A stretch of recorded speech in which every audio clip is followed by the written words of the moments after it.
Agus ini kira-kira hambatan apa yang mungkin bisa menghambat rencana Pak Agus ini nanti nih? Kalau boleh Ibu tahu. Hambatan ya. Mungkin kalau hambatan, nah ini Bu. Jadi yang pertama bisa jadi mungkin dari gurunya dulu Bu.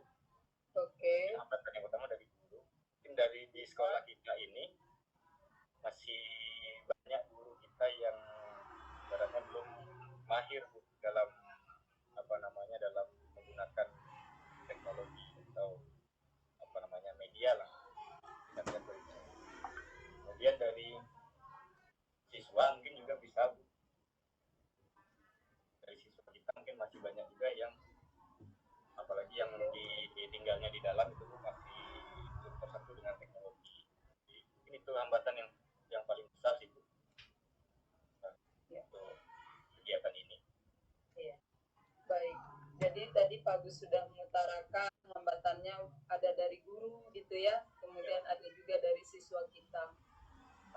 Kira-kira menurut Pak Agus ini solusi apa yang bisa Pak Agus terapkan untuk meminimkan hambatan tersebut supaya kegiatan Pak Agus nantinya betul-betul berjalan? Kalau solusi ini, solusi yang pertama mungkin saya juga nanti akan koordinasi dulu dengan teman-teman sejawat, atau mungkin nanti saya ke sekolah lain dulu Bu, yang sudah menerapkan penilaian berbasis IT. Cari-cari tahu dulu di sana bagaimana prosesnya. Kemudian setelah itu mungkin saya juga butuh dukungan dari Ibu. Mungkin kita akan mengadakan pelatihan bagi guru-guru yang belum mahir dalam IT. Jadi dilatih. Bisa juga nanti kita datangkan memang ahlinya dalam bidang ini untuk melatih guru-guru kita. Mungkin itu solusinya yang pertama kali yang harus dilakukan bagi guru. Jadi kalau sudah mahir guru-gurunya kan tinggal menjalankan saja. Jadi imbas muridnya lebih gampang lagi. Itu solusi yang bisa saya pikirkan untuk sekarang. Iya. Kalau boleh saya juga tahu ini Pak Agus, kira-kira seandainya nih tadi kita sudah punya hambatan, kemudian Pak Agus juga sudah punya solusinya. Jika seandainya kita kasih penilaian dengan skala 1 sampai 10 terhadap daya dukung kita tadi ini, baik dari guru maupun siswanya, menurut Pak Agus itu di skala berapa nih yang ada di sekolah kita sekarang? Nilai. Ya kan jadi itu jadi faktor nanti buat kita mempertimbangkan. Jadi kalau menurut saya, memang di sekolah kita kan ada mungkin satu dua guru yang sudah mahir sih. Oke. Jadi, kalau di rata-ratakan saja dari skala 1 sampai 10 mungkin guru kita sudah di angka 6 lah. Iya. Kemudian kalau untuk murid, kalau saya rasa murid zaman sekarang udah pandai semua ber-IT. Jadi mungkin kalau di murid skalanya mungkin udah bisa ke 8. Jadi kalau kegiatan ini diterapkan, jadi murid-murid itu rasanya gampang untuk menjalankannya. Wow, keren. Jadi artinya untuk penilaian Pak Gus sekarang itu malah siswanya yang lebih siap kayaknya ya untuk menerapkan ini ya, ide Pak Agus ini ya. Baik. Jadi dari obrolan ini saya bisa tangkap bahwa ide Pak Agus ini ingin penilaian akhir semester kita semester depan ini dengan menggunakan IT atau aplikasi ya. Selanjutnya kira-kira rencana apa nih yang bisa Agus lakukan ke depan melakukan ide ini? Rencananya seperti apa? Kalau rencana mungkin untuk awal-awal ini Bu, mungkin dalam minggu ini mungkin saya akan saya akan mengajak teman 1, 2, 3 orang untuk membuat draft rencana ini. Kemudian dari ketiga orang itu mungkin nanti kami akan sharing-sharing kalau ada pengalaman mengenai ini Bu. Mungkin kami juga nanti ke sekolah tetangga yang sudah menerapkan ini, cari-cari informasi juga bagaimana seperti menjalankan kegiatan ini. Nah, kemudian setelah melakukan ini, mungkin karena kita sudah akhir semester Bu,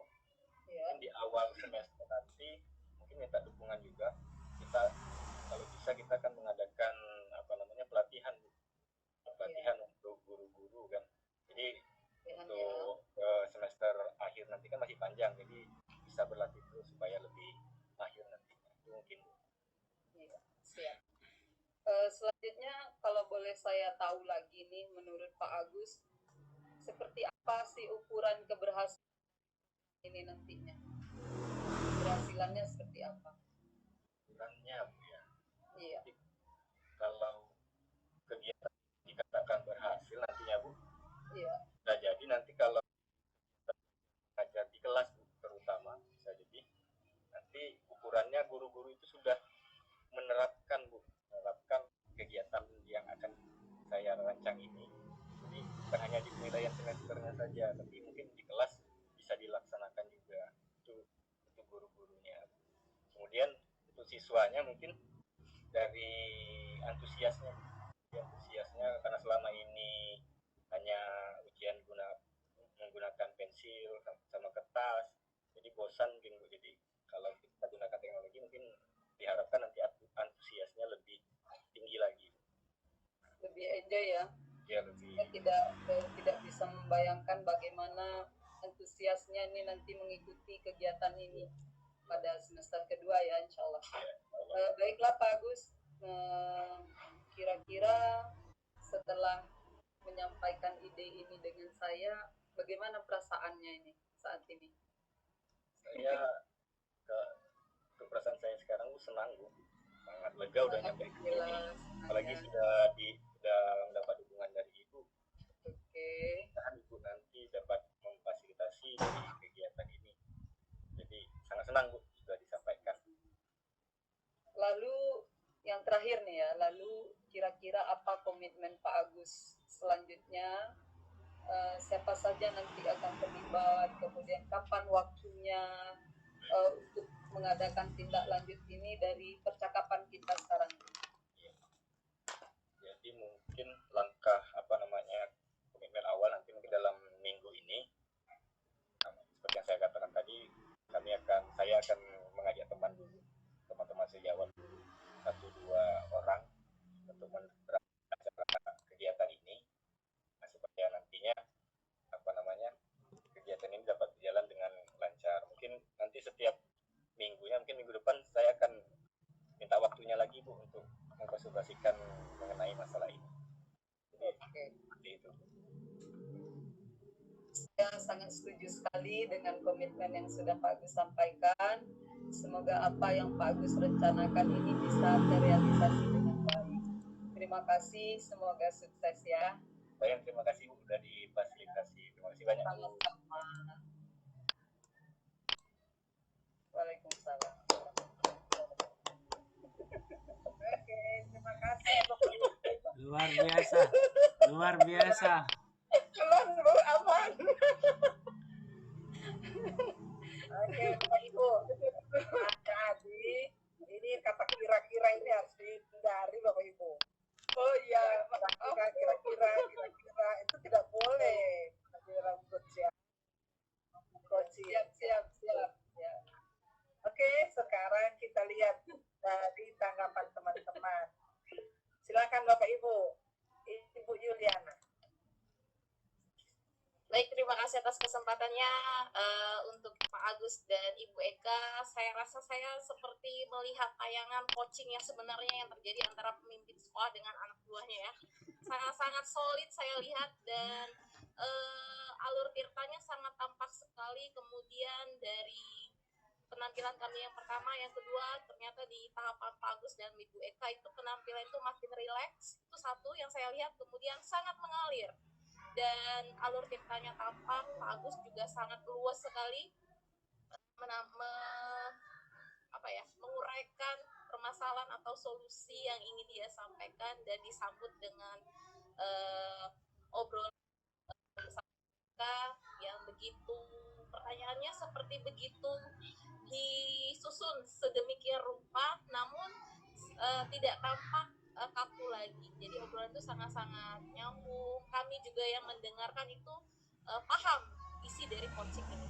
Saya ucapkan Selamat. salut untuk Pak Agus dan Ibu. Terima kasih. Terima kasih Ibu Yuliana.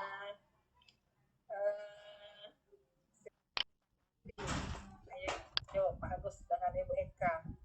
Tanggapan dari Ibu Yuliana.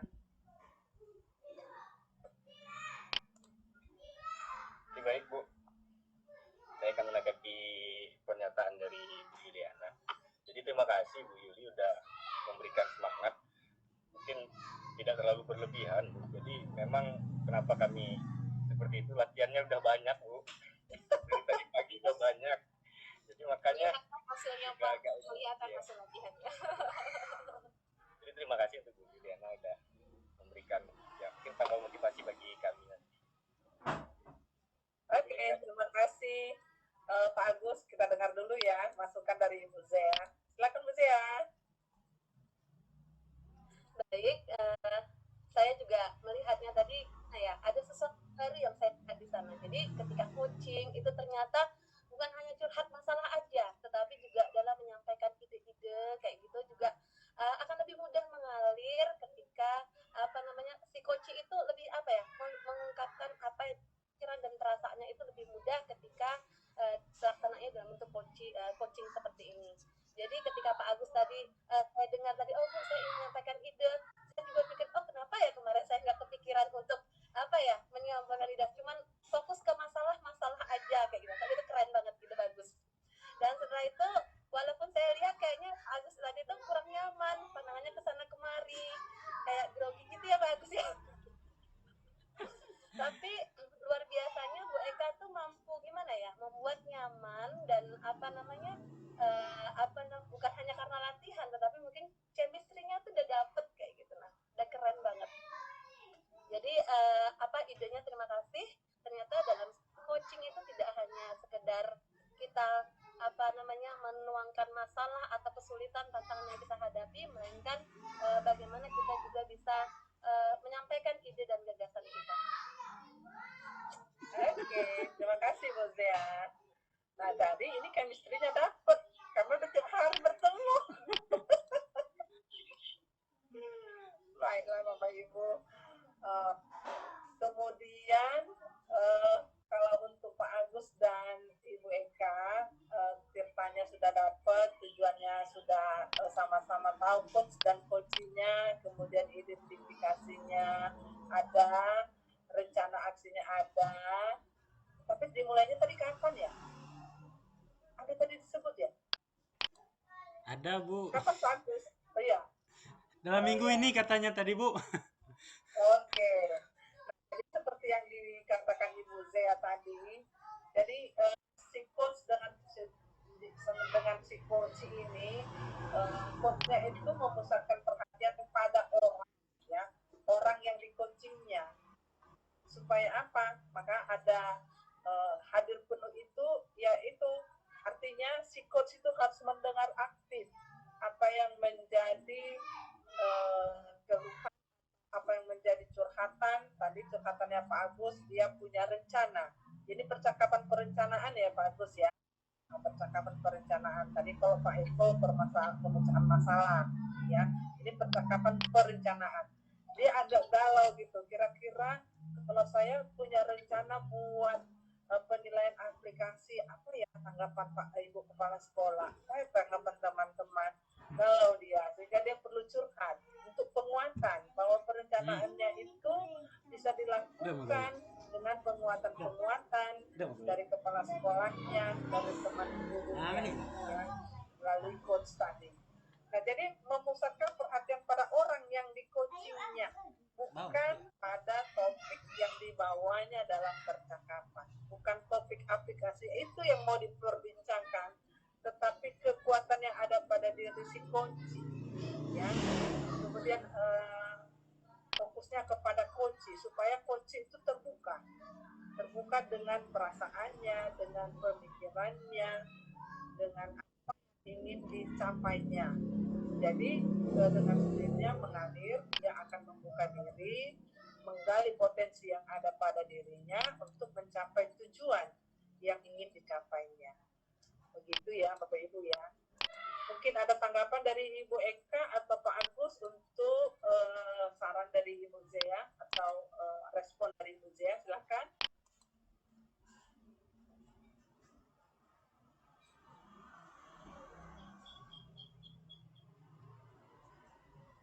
Ya, silakan Ibu Zea. Ada lagi?